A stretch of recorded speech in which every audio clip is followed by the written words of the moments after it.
Bem, meus irmãos, nós estamos numa série no livro de Jó, tentando entender algumas coisas sobre a nossa relação com Deus e o sofrimento. E eu queria que você abrisse então sua Bíblia no livro de Jó, no capítulo 4, no versículo 6. Jó, capítulo 4, versículo 6.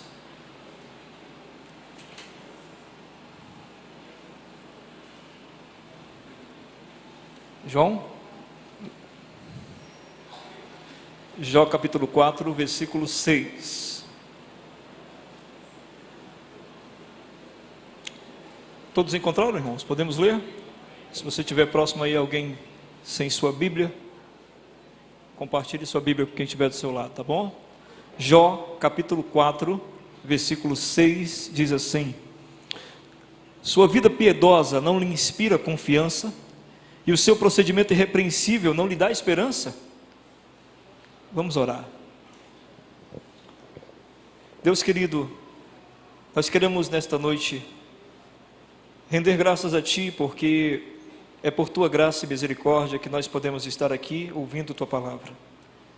Queremos Te pedir nesta noite que o Senhor se compadeça de nós, que o Senhor olhe com Tua misericórdia sobre Teus filhos e dê-nos a graça de compreendermos Tua palavra de forma que sejamos consolados por ela.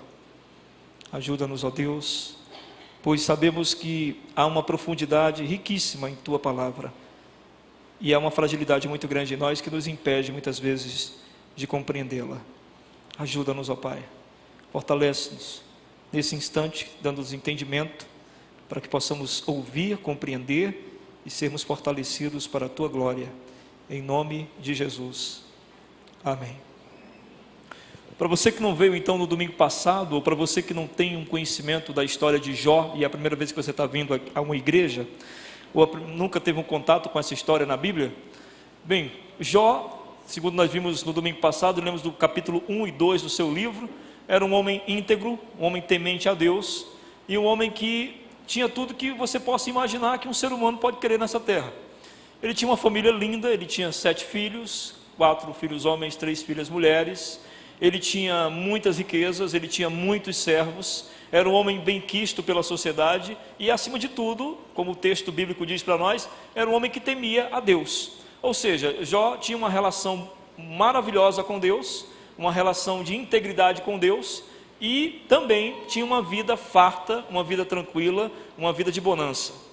Acontece que o texto diz para nós que um dia o diabo se apresenta diante de Deus e diz que Jó só teme a Deus porque ele tem tudo aquilo, porque Deus deu tudo a ele, então não havia nenhuma possibilidade dele não ter temor a Deus, já que Deus tinha dado tudo que pode suprir um ser humano de alegria. E aí Deus diz ao diabo: olha, então vá lá e tire tudo que ele tem, só não mexa na saúde dele, na vida dele. O diabo vai lá e nós vimos que em menos de 3 versículos, ou seja, em 3 instantes diferentes, Jó perde absolutamente tudo. Perde todos os seus filhos, perde todas as suas riquezas, perde todos os seus servos, enfim, perde tudo aquilo que ele havia conquistado ou construído, não sabemos como, mas com a bênção de Deus cremos que sim. O diabo volta à presença do Senhor e diz que Jó continua temendo a Deus, Jó continua adorando a Deus, porque tem saúde. E uma pessoa com saúde reconquista tudo, pode voltar a trabalhar, pode voltar a buscar e com certeza alcançar.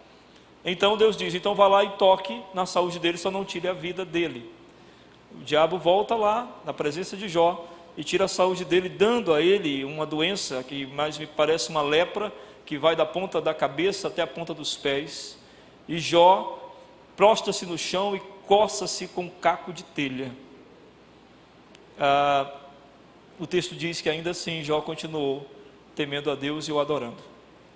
O livro de Jó é um diálogo, é uma conversa entre Jó e seus amigos que o visitam.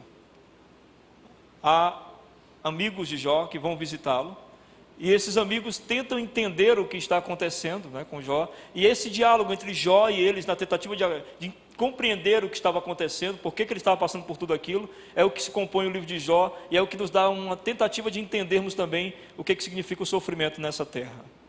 E hoje nós vamos então ver o primeiro amigo que fala com ele.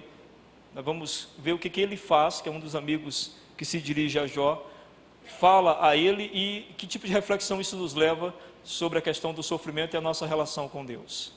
Mas, antes de começar, eu gostaria de ler um trecho de um testemunho que eu vi num livro do David Platt, que o livro chama-se Contra a Cultura. O David Platt, ele é um pastor, mas é também missionário, então ele viaja pelo mundo todo fazendo alguns trabalhos missionários. Ele conhece muitos cristãos, e principalmente nessas áreas mais perseguidas, nessas áreas mais afligidas, que a gente conhece no Oriente Médio, na Coreia do Norte e por aí vai. E aí ele traz um relato no livro que eu gostaria de trazer para vocês, para que a gente começasse a entender o que Deus quer dizer para nós nesta noite. Diz o seguinte: Bullen e Andrew viveram quando crianças na África Central em meio à guerra. Ambos estão agora com 20 anos. Bullen viu toda a sua família ser sequestrada e ainda hoje não sabe do paradeiro de nenhum deles. Andrew teve sua aldeia constantemente devastada por tiros de metralhadoras vindas de helicópteros que a sobrevoavam diariamente. Em suas curtas vidas, eles viram igrejas serem bombardeadas e mulheres cristãs serem estupradas, enquanto seus maridos eram assassinados na frente delas. Mas ninguém imaginaria nada disso ao olhar para Bullen e Andrew. Seus rostos escuros e magros escondem um brilho e um sorriso contagiante enquanto falam sobre a fidelidade de Deus, que lhes preservou a fé apesar de tudo o que testemunharam. A expressão favorita de ambos é: Deus é maior. Nenhum de nós pode ler um testemunho desses, e no livro tem uma série de testemunhos sobre isso. Nenhum de nós pode ler um testemunho desses e ficar achando natural, porque não é. Nós imediatamente percebemos que tem alguma coisa maior aqui, não tem? Tem algo muito especial aqui, tem algo muito grandioso aqui. Porque quando você vê, por exemplo, toda a sua família ser sequestrada e ninguém aparecer mais, você ficar sozinho no mundo, você criança ainda, levarem toda a sua família, como é possível isso? E você continuar mantendo a fé? Como é possível você viver numa aldeia onde todos os dias helicópteros metralham essa aldeia, ou seja, todo dia pessoas morrem, vizinhos seus morrem, familiares seus morrem, você tem que se esconder todos os dias desses tiros, e aí você vai então tentar se agarrar à fé, vai tentar o quê? Buscar a Deus, buscar a igreja. Só que quando você busca a igreja, o que você encontra? Você encontra mulheres cristãs sendo violentadas e seus maridos crentes sendo mortos na frente delas. E ainda assim, o Andrew e o Bullen dizem que agradecem a Deus, e aí está a coisa maravilhosa, porque Deus, mesmo em meio a todas essas circunstâncias, preservou a fé deles. O que nos dá a entender que a fé não é algo que nós temos por nós mesmos, mas que Deus dá-nos a capacidade de crer. Ele dá-nos a fé, Ele acrescenta-nos a fé, Ele alimenta-nos de fé, e tudo indica então que Deus dá uma graça especial conforme o peso que nós temos que carregar. Cada um de nós tem um peso nessa vida para carregar, e a cada um de nós foi dada a possibilidade de crer a partir daquilo que estamos carregando. Ele faz, o amigo de Jó, quebra o silêncio depois de 7 dias. Vocês imaginam só, gente? Os amigos de Jó param diante dele, veem ele naquela situação e passam 7 dias sem conseguir falar nada. Quando eles avistam Jó, eles rasgam suas vestes, que era uma expressão que a gente já falou aqui, dos judeus, que demonstrava angústia. Quando eles viram Jó naquela situação, lembrem, ele era um homem rico, um homem benquisto. Então você pode imaginar que ele vestia roupas suntuosas, você pode imaginar que a visão de vê-lo leproso no chão e se coçando com caco de telha deve ter sido uma coisa absurda. Então eles se calam durante 7 dias. Depois dos 7 dias ele faz uma pergunta, que foi o que nós lemos no capítulo 4, no versículo 6. No capítulo 3, Jó se pronuncia, fala de toda a angústia que ele está sofrendo, e ele no capítulo 4, faz um questionamento. E ele diz o seguinte: sua vida piedosa não lhe inspira confiança? e o seu procedimento irrepreensível não lhe dá esperança? O questionamento que ele faz é o seguinte: ele está remetendo aqui à ideia de um merecimento. Ele está dizendo: Jó, mas espera aí, o fato de você ter uma vida piedosa, o fato de você ser uma pessoa irrepreensível, o que significa isso? Ninguém tinha nada para falar mal de Jó. E o fato de você ter uma vida piedosa, isso não te dá uma esperança, isso não te dá uma confiança de que a qualquer momento Deus vai reverter esse processo, que a qualquer momento Deus vai mover alguma coisa e tirar isso, porque assim, o que ele está dizendo, não faz sentido você sofrer, porque você é uma pessoa piedosa, você é uma pessoa íntegra. Quantos de nós já dissemos isso? Quando vê alguém sofrendo, a gente diz: uma pessoa tão boa, essa pessoa não merece. Vocês já ouviram isso? Ou vocês já disseram isso? Essa pessoa não merece estar passando por isso.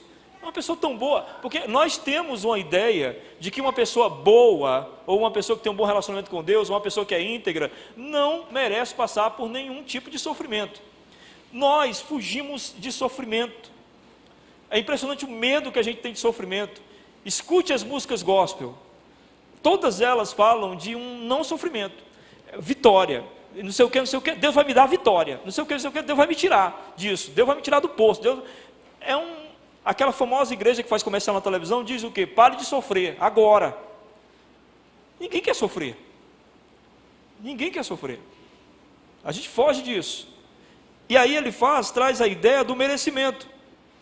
Jó, você não merece. E você não merece por quê? Porque você tem uma vida piedosa. Vamos compreender primeiro o que significa vida piedosa, tá certo? E se ela nos impede realmente de sofrer? O que é uma vida piedosa? Por que nós desenvolvemos uma vida piedosa? O que a gente espera alcançar com isso, com a vida piedosa? A palavra piedoso é um adjetivo que está relacionado à piedade, quando você se compadece de alguém. Só que essa palavra, no termo hebraico, ela significa também a relação que você tem com Deus. Quando você começa a estreitar essa relação, quando você começa a crescer em comunhão com Deus, quando você começa a ter intimidade com o Senhor, quando você começa a caminhar uma proximidade cada vez maior com Ele, isso se chama vida piedosa. Alguém que tem uma vida piedosa é alguém que anda em uma comunhão, vamos dizer, plena. Quando eu falo plena, na medida do possível, humano entre nós, pecadores, e o Deus Santo. Essa relação com Deus é que nós chamamos de vida piedosa. E essa relação com Deus, essa vida piedosa com Deus, nos faz ter piedade do próximo. Por isso que esse termo ficou alinhado. A relação que eu tenho com Deus me faz ter piedade pelo próximo. Por isso que Jesus nos ensinou: ama o teu Deus de todo o teu coração, com toda a tua alma, com todas as tuas forças, com todo o teu entendimento, e ao próximo como a ti mesmo. A relação começa com Deus e se traduz no próximo. Foi isso que o apóstolo João disse: se você diz que ama a Deus, mas não ama o teu irmão, você é mentiroso. Porque como é que você pode dizer que ama a Deus que você não viu? Não é? Como? E quando ele fala não viu, muita gente pensa que o texto está significando o seguinte: como a gente não vê Deus, então o que ele está dizendo é o seguinte: para amar o próximo tem que amar a Deus, tem que ver a Deus, tem que ter comunhão com Deus. É nessa comunhão, é nessa relação que a gente começa a amar o próximo. Nós amamos o próximo por causa de Deus. Nós não nos amamos.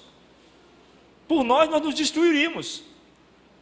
Mas nós passamos a amar uns aos outros porque nós começamos a amar a Deus. Então amamos aquilo que Deus criou. No caso, somos nós aqui. Então a vida piedosa, ela se desenvolve a partir da minha relação com Deus, que vai transformar o meu sentimento, que era um sentimento endurecido pelo próximo, e vai se transformar em um sentimento de Deus. Eu vou ter o sentimento de Deus pelas pessoas. Ezequiel capítulo 36, verso 26 diz isso, uma promessa de Deus: darei a vocês um coração novo, porei um espírito novo em vocês, tirarei de vocês o coração de pedra e lhes darei um coração de carne.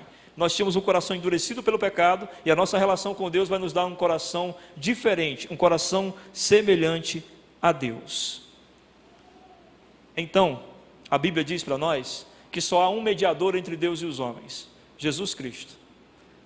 nós começamos a nos relacionar com Jesus, a ter comunhão com Ele, e nessa comunhão é que nós somos transformados. Veja bem, a vida piedosa é eu me relacionando com Jesus e nessa relação sendo transformado. Diga-me com quem andas e direi quem tu és.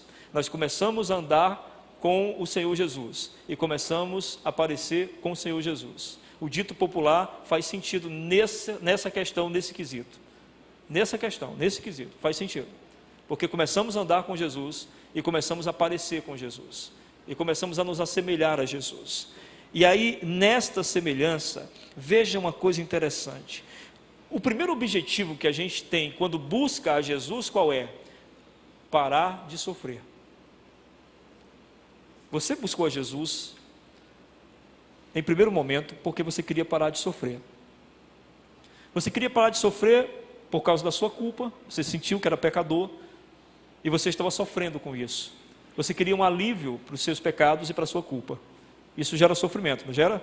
Então você buscou a Jesus para encontrar o alívio para essa culpa ou para esse pecado.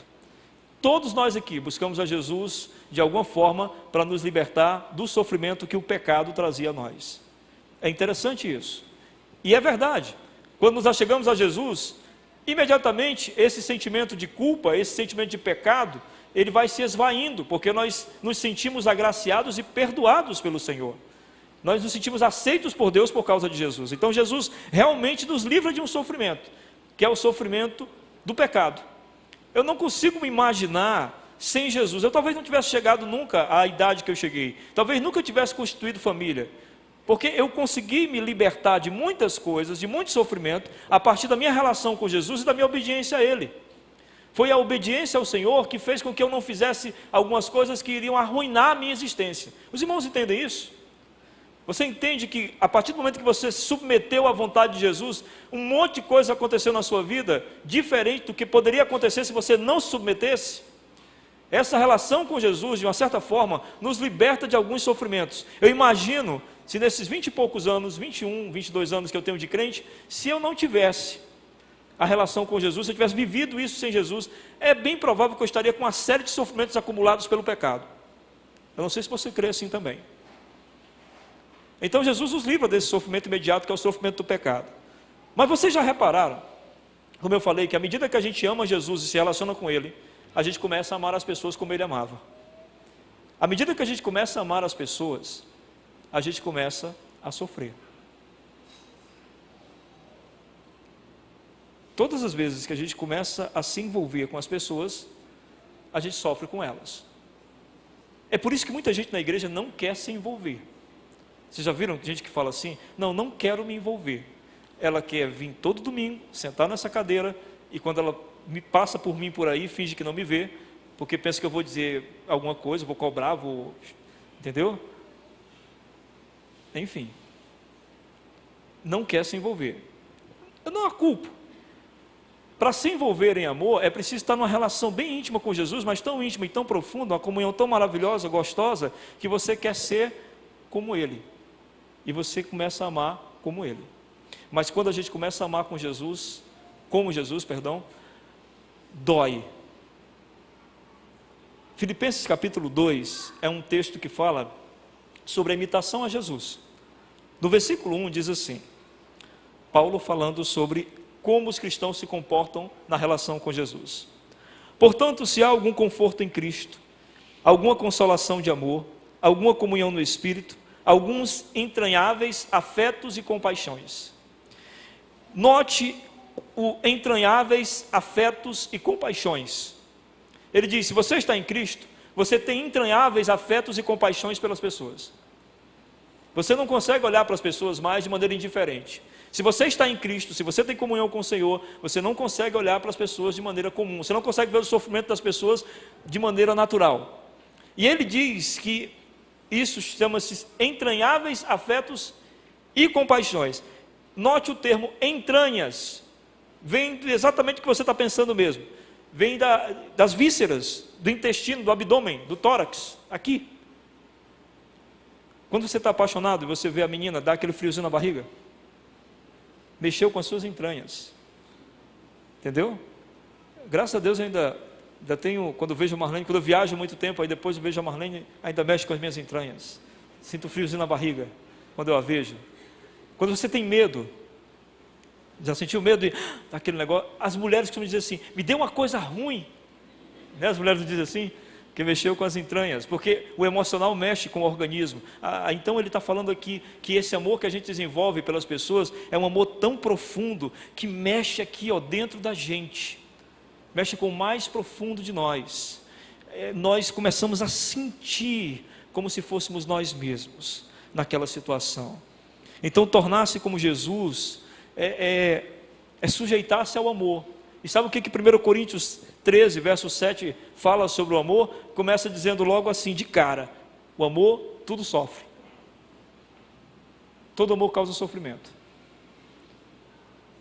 Não existe amor sem sofrimento. A gente sofre porque está amando. Já viu as pessoas dizendo, fulano está sofrendo de amor. O C.S. Lewis diz que só há um lugar onde nós estamos seguros da possibilidade de sofrer por amor. E esse lugar é no inferno. Eles no inferno ninguém sofre por amor. No inferno as pessoas sofrem por causa do pecado. Então só há um lugar seguro para não sofrer por amor. No inferno. Então, diante destas considerações, nossa vida piedosa, ou seja, a minha relação com Deus, que me faz amar e sentir como Ele, a minha vida piedosa não me isenta de sofrimento. Muito pelo contrário, ela me traz várias possibilidades de sofrer. Para ele faz, a vida piedosa seria uma virtude a qual Deus deveria levar em consideração e jamais permitir que alguém sofresse por ter uma relação com Ele. O problema é que quando nós nos relacionamos com Deus, nós aprendemos a amar, e à medida que aprendemos a amar e vamos amar as pessoas, nós começamos a sofrer só por causa do amor, já de cara. Não há como fugir disso. Então, se nós considerarmos aqui que o sofrimento de Jó veio sobre a autorização do próprio Deus, a gente tem que levar algumas coisas em conta para compreender a nossa relação com Deus e o sofrimento. Primeiro, como servo de Deus, Jó estava sujeito à vontade de Deus. Eu não sei se disseram isso para você, ou se eu já disse aqui em algum culto, se eu não disse, eu tenho que dizer agora. Nós estávamos mortos em nossos pecados e delitos, nós estávamos condenados. E o Senhor Jesus, em sua infinita misericórdia, pagou um preço por nós. O preço requerido foi o seu próprio sangue. O sangue de Jesus foi derramado para que nós fôssemos comprados. E uma vez comprados, você não é mais seu. Você pertence a Ele. Então, quando nós pertencemos a Ele, nós dizemos que somos servos de Deus.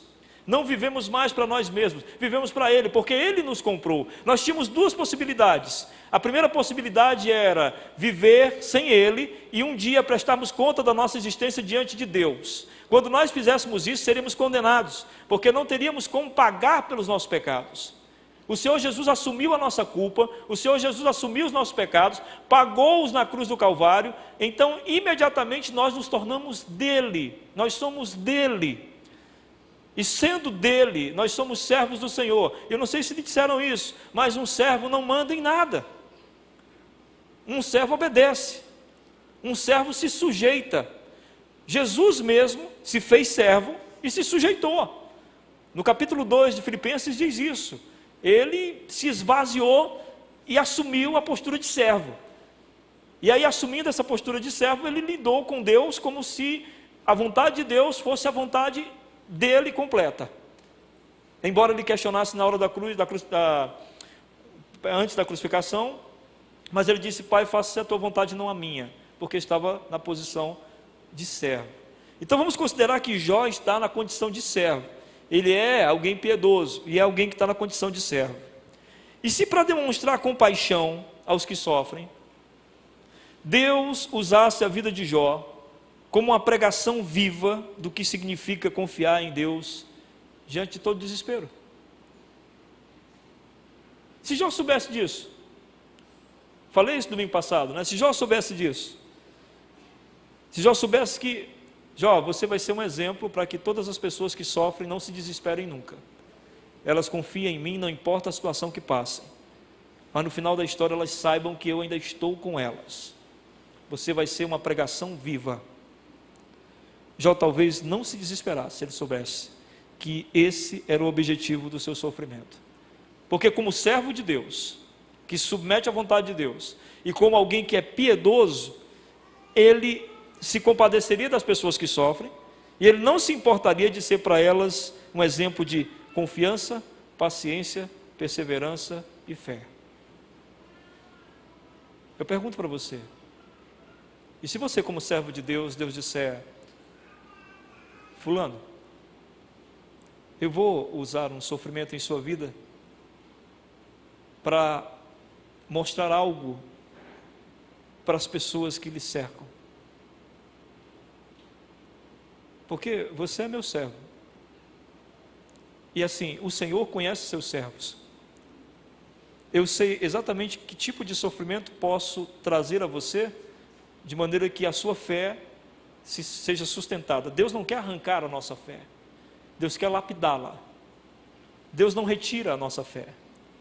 O sofrimento que Ele permite vir a nós é um sofrimento que nós somos capazes de suportar, porque Ele vai lapidar a fé e não arrancá-la. Deus jamais permitiria que algo viesse a nós que nos tomasse a fé. E é exatamente isso que Ele fez com Jó. Um segundo aspecto que nós podemos trazer para nossas vidas piedosas é que nós nos assemelhamos a Cristo de maneira mais profunda possível quando nós, assim como Cristo, nos tornamos servos sofredores. É quando nós mais parecemos com Jesus.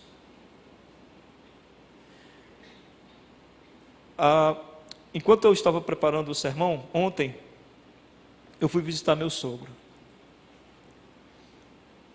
É impossível visitar o meu sogro e não lembrar de Jó. 93 anos, integridade, temor a Deus, uma vida de testemunho. E a gente olha e diz, por que, Senhor? Por que o Senhor permite que ele fique assim? Deitado nessa cama, o corpo se encolhendo cada vez mais, cheio de dores, quase não pode ser tocado, o corpo vai se ferindo. E aí eu fui ontem lá, e disse, irmão Rudão, deixa eu fazer uma oração. Primeiro, quando ele me vê, ele sorri. Eu disse, irmão Rudão, deixa eu fazer uma oração pelo senhor. E aí ele puxa minha mão, meia torta, né, e segura. E eu fiquei com o olho aberto e ele fechou os olhos. Aí fecha os olhos, ora. Eu encerro a oração, ele diz amém. Aí agradeço pela oração. Pergunta quando eu vou lá de novo. Antes de eu sair, algumas vezes pede para ler um textinho da Bíblia. Para mim isso é a pregação. Posso tentar falar 1h30 com vocês, tentando colocar na mente de vocês o que significa estar submisso à vontade de Deus até no sofrimento. O irmão Rodão tem uma fé que não é arrancada a partir disso. Ele continua crente, continua temente a Deus, continua na fé, e agora está numa situação de servo sofredor. E eu fico perguntando para Deus, o que o Senhor está fazendo? Enquanto o irmão Rodão está ali, o que o Senhor está comunicando para nós ao redor?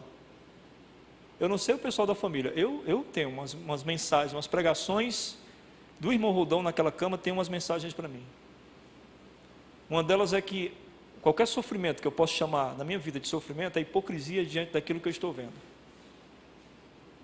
Eu chegar para ele e dizer que estou sofrendo porque não consegui comprar alguma coisa, ou porque não consegui realizar determinado sonho, ou porque não pude fazer determinada coisa, ou porque não...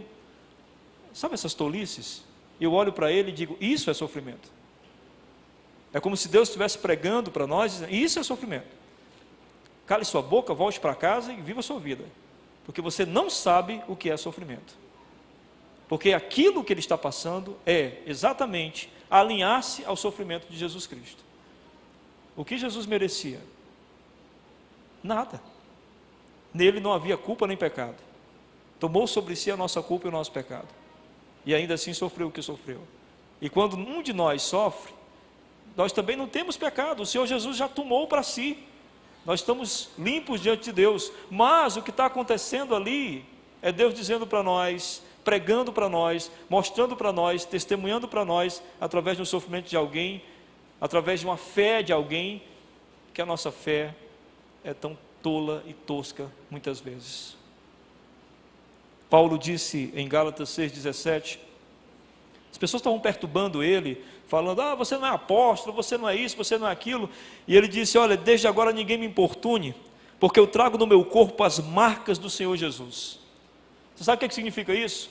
Paulo amava tanto a Deus, e consequentemente amava tanto as pessoas, que ele foi apedrejado, ele foi chicoteado e surrado várias vezes, lançado em calabouços, ele sofreu tudo o que você possa imaginar, e esse homem não desistia de amar as pessoas, não desistia de pregar o Evangelho, não desistia de falar do amor de Deus. Sabe por quê? Porque a relação com Deus fez dele um homem cheio de amor, e fazendo dele um homem cheio de amor, o fez também um servo sofredor. E aí ele diz, olha, não me perturbem, sabe? Porque eu trago comigo marcas de Cristo. Quais são as marcas de Cristo que ele trazia? As surras que eu levo por amor a ele, os apedrejamentos que eu sofri por amor a ele. Todas essas coisas nada mais são do que o meu amor por ele. Se eu não o amasse, eu não passaria por tudo isso.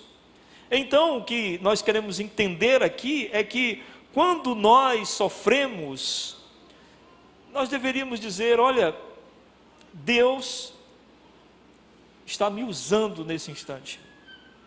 Não sei como, não sei para quê, não sei de que forma, mas Deus está me usando, como usou o seu Filho Jesus Cristo, como usou o seu servo Paulo, e agora está me usando também. A questão não é se sofreremos ou não. A questão é se a gente vai servir a Deus como Cristo, enquanto sofremos. A terceira coisa é que nossa reação ao sofrimento nos diz em que nível está a nossa conversão. Se nós temos negado a nós mesmos, tomado a nossa cruz e seguido os passos de Jesus. A nossa reação ao sofrimento diz se nós temos negado a nós mesmos, tomado a nossa cruz e seguido os passos de Jesus.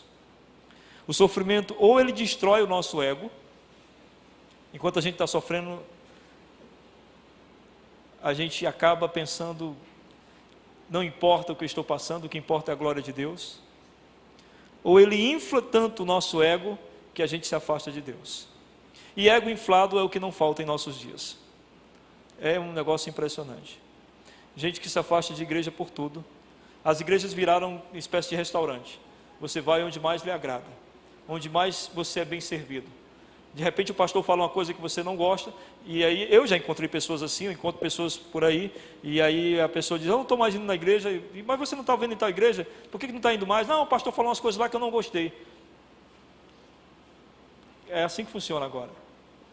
O pastor fala coisas que você não gosta, e eu diz, mas que coisas são essas? Porque às vezes o cara pode ter sido ignorante, prepotente, pode ter falado alguma bobagem, pode ter falado alguma heresia, e a coisa que o cara falou e ele não gostou, é uma coisa bíblica. É apenas uma mensagem que está na Bíblia. Então ele não é, na verdade ele não é que ele não gosta do pastor, ele não gosta da Bíblia, ele não gosta de Deus. E eu estou falando de coisa mais profunda, e tem as coisas mais supérfluas ainda, como por exemplo, eu fui na igreja e ninguém falou comigo. Bom, você quer que todo mundo fale com você? Fica na porta comigo.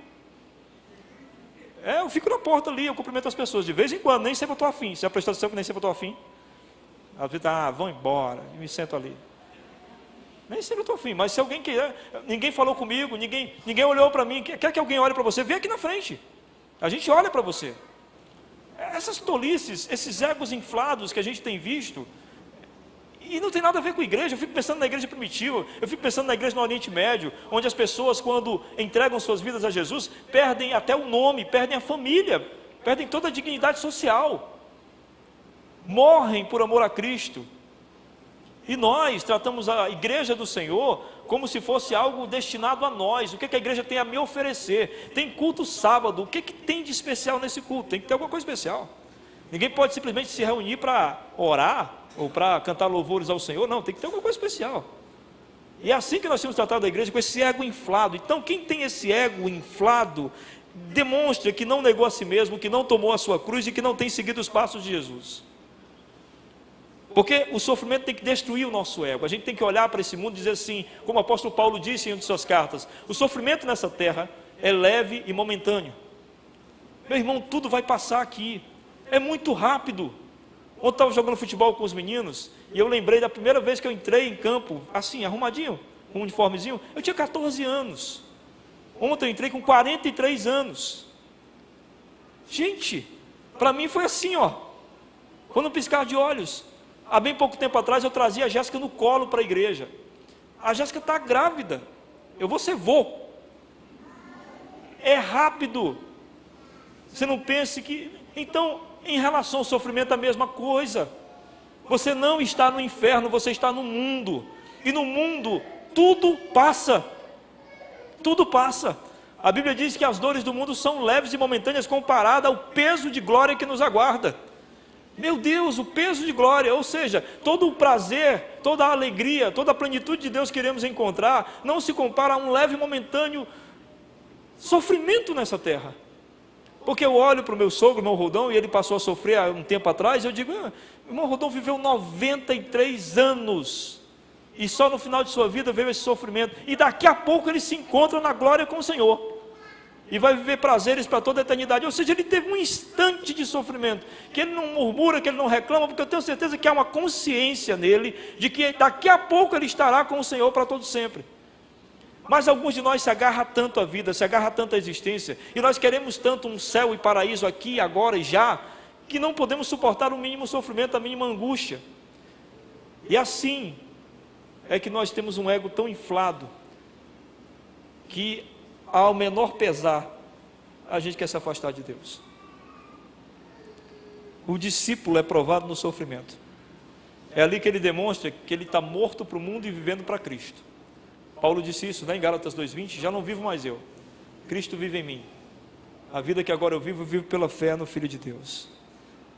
O quarto aspecto dessa relação piedosa de Jó, que a gente pode aprender da nossa relação piedosa, é que no mundo será inevitável não sofrer. Mas o importante é como é que a gente vai usar esse sofrimento, de modo que muitas pessoas que padecem como nós, possam ter a mesma esperança que nos sustenta. O sofrimento, irmãos, é uma forma de nós testemunharmos da graça de Deus em nossas vidas. É para isso que serve o sofrimento na vida de um cristão, para testemunhar de uma fé que nem nós conhecemos. Porque há uma fé em você que nem você conhece, mas quando você passar por uma situação de sofrimento, ela será revelada, e você vai dizer, eu não sabia que eu cria assim, que eu cria dessa forma. Mas uma outra coisa que ele questiona, primeiro ele fala dessa questão da piedade, e depois ele diz, seu procedimento irrepreensível não lhe dá esperança? O fato de você ser uma pessoa irrepreensível diante dos outros, não lhe dá esperança, Jó, de que essas coisas vão mudar rapidamente? Jó era alguém visto pelos olhos das pessoas como um homem íntegro. Às vezes a gente pergunta, a gente busca integridade por quê? A gente busca integridade para se precaver de sofrimento? A gente busca fazer o que é certo para não sofrer? Para depois questionar a Deus e dizer, Deus, ó, o Senhor está vendo, eu faço tudo certinho. A Bíblia diz que Jó temia a Deus, e o temor do Senhor é o princípio da sabedoria. Amém? Então Jó era um homem sábio. Ele era íntegro porque temia a Deus, e isso deu sabedoria a ele de entender que a vida só vale a pena quando a gente teme a Deus. Se a gente não teme a Deus, se a gente não tem reverência pela existência desse Deus, se a gente não olha para todas as coisas lembrando desse Deus, então nós somos tolos. Você pode ter feito, sabe, N cursos, ter não sei quantas formações, ser bacharelado e ter doutorado, Mas se você não teme ao Senhor, você é um tolo. Porque o temor do Senhor é o princípio da sabedoria, é o que rege toda a existência da gente. É o que vai fazer, por exemplo, com que você trate sua esposa com dignidade. É o que vai fazer com que o esposo respeite a sua esposa. É o que vai fazer com que você crie seus filhos de maneira correta. É o que vai fazer com que você se relacione bem no trabalho, na igreja ou em qualquer âmbito social. É porque você teme ao Senhor. E temendo ao Senhor, você tem sabedoria para lidar com todas as coisas a partir desse temor. Ou seja, a partir dessa relação de obediência com Deus. Então, quando ele diz, a tua integridade não faz com que você pense que isso não deveria ter acontecido. Porque é um pensamento que muitos acham que a gente faz as coisas certas para que Deus não permita que nada de ruim nos aconteça. Isto não é sabedoria. Sabedoria é fazer as coisas certas, as coisas que Deus diz que deveríamos fazer, porque entendemos que é a melhor coisa a ser feita. Não importa o que possa nos acontecer, mas a melhor coisa a ser feita é sempre a vontade de Deus. Porque ou eu descanso na vontade de Deus, ou descanso nas minhas vontades. E se eu descansar nas minhas vontades, eu vou ter que pagar o preço dessas vontades, que na maioria das vezes são pecaminosas. Então a integridade de Jó, lógico, a integridade nos livra de alguns sofrimentos. Porque eu deixo de fazer algumas besteiras, como por exemplo, trair a minha esposa. E eu poderia sofrer muito por isso, não poderia? Poderia perder minha família, poderia... Enfim. A integridade, lógico, livra de alguns sofrimentos. Mas a integridade também nos coloca em alguns sofrimentos. Porque eu estou falando não só de integridade moral. Eu estou falando de integridade de fé. O que é integridade de fé? É alguém que crê e vai até o extremo nessa crença. É alguém que ama a Deus e vai até o extremo nesse amor. Porque o que tem de crente que tem uma crença limitada, tem muitos, irmãos. Tem muitos. Uma crençazinha limitada. O cara tem um limite. Ele acredita até certo ponto. Ele acredita que Deus possa até curar uma dor de cabeça, mas curar a AIDS é demais. Aí já é querer demais. Ele acredita que Deus criou todas as coisas. Que Deus é Senhor de todas as coisas. Mas que Deus foi que deu capacidade de existir o Pink Floyd, não pode. Aí é demais, aí é pedir demais.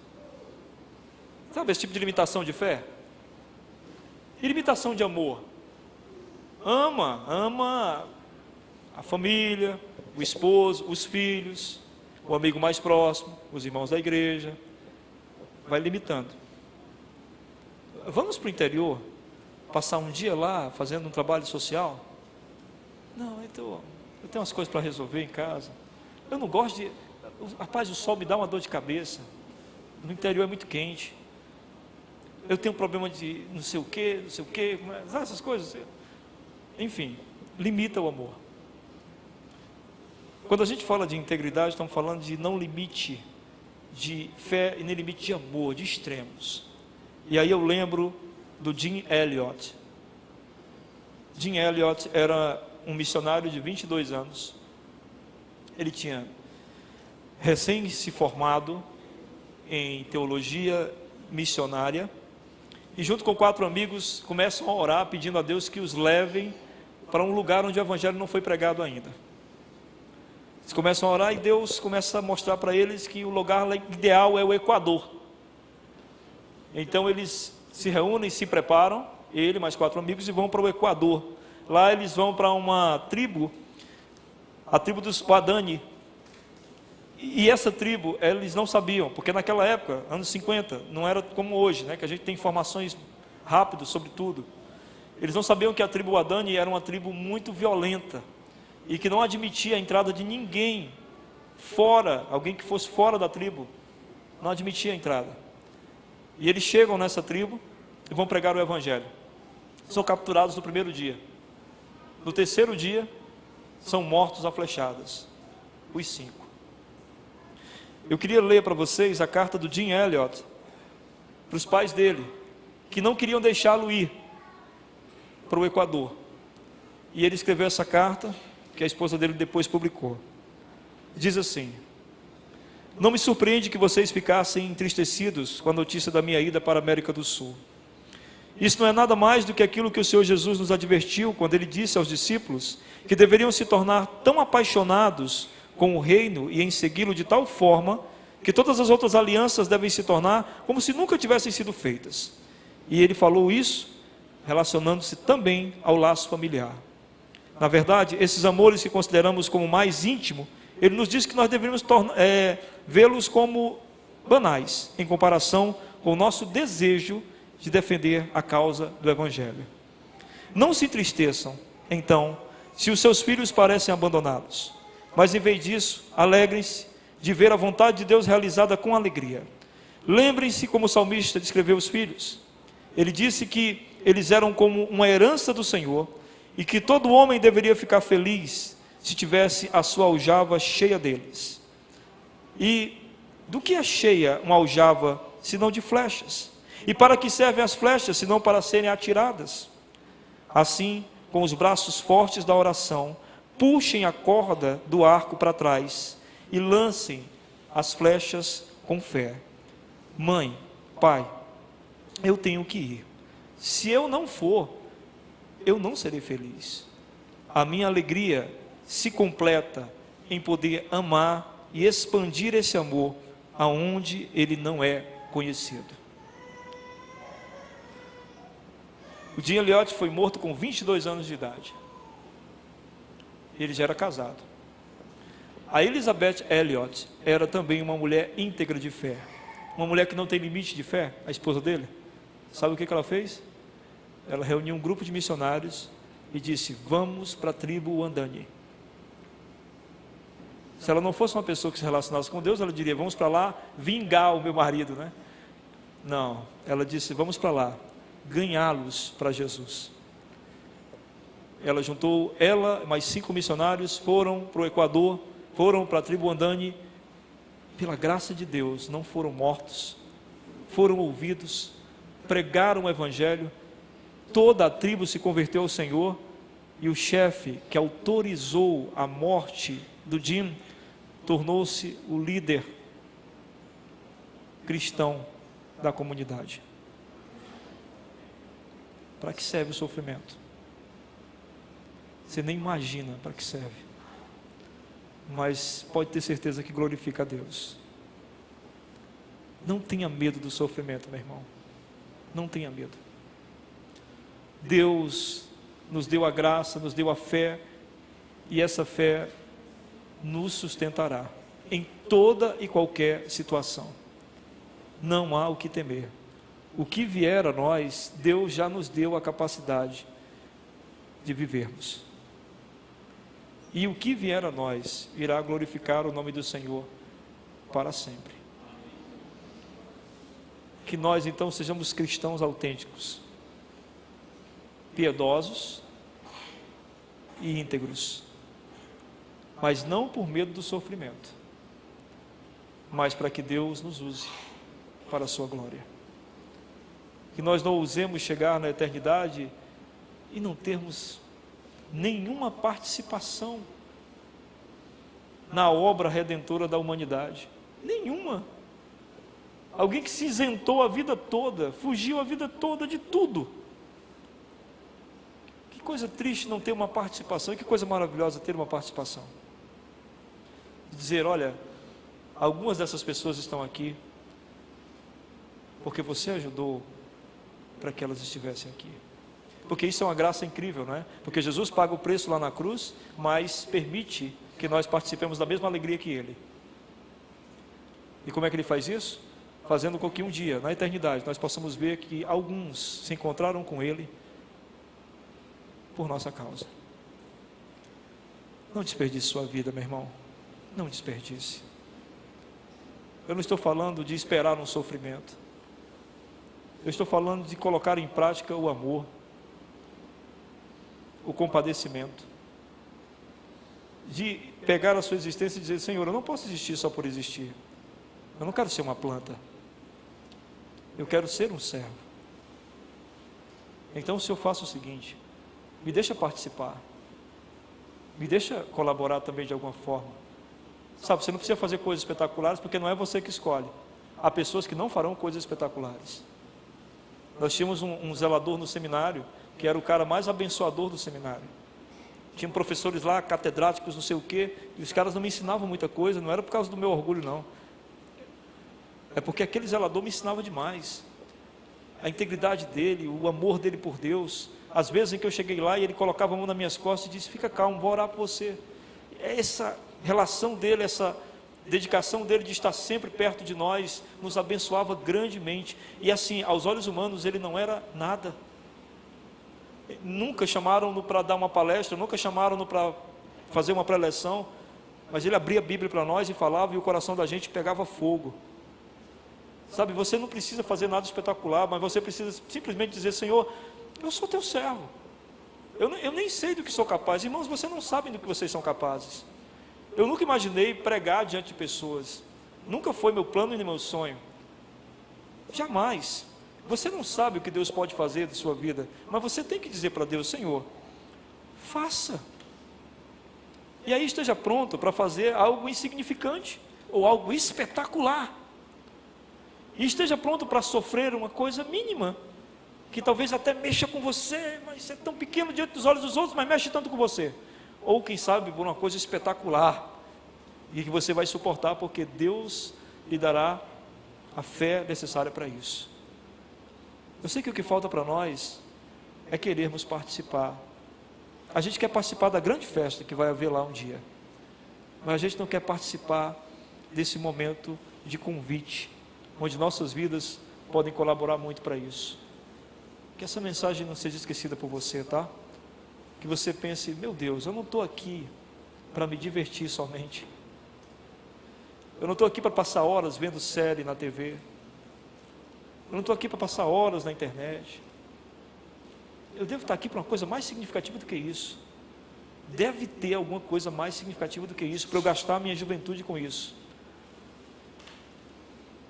Deve ter algo que eu possa, no final da minha história, dizer: valeu a pena, porque terá frutos eternos. Vamos orar. Fale com o Senhor, se Ele falou com você. Senhor, estamos aqui diante de Ti, depois de ouvir a Tua palavra, para Te pedir que nossas vidas não sejam insignificantes, mas que elas ganhem um sentido amplo, eterno. Que as mínimas coisas que nós façamos sejam direcionadas pela Tua vontade. E que se houver coisas grandes a serem feitas, que o Senhor nos tire todo o temor, todo o medo, nos capacite com a fé, para fazermos sempre aquilo que seja do Teu agrado. Mas não nos deixa ser crentes apáticos, não nos deixa ser crentes preguiçosos.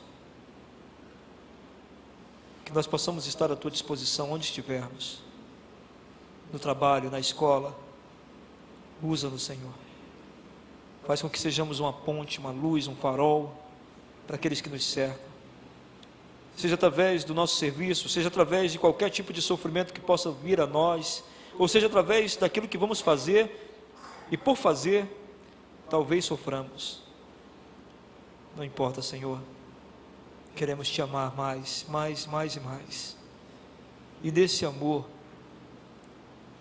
amar também aqueles que nos cercam. Na verdade, nós queremos ser como Jesus. É só isso que nos importa. É só isso que nos interessa. Queremos ser iguais a Jesus. Ajuda-nos, Senhor. Amém.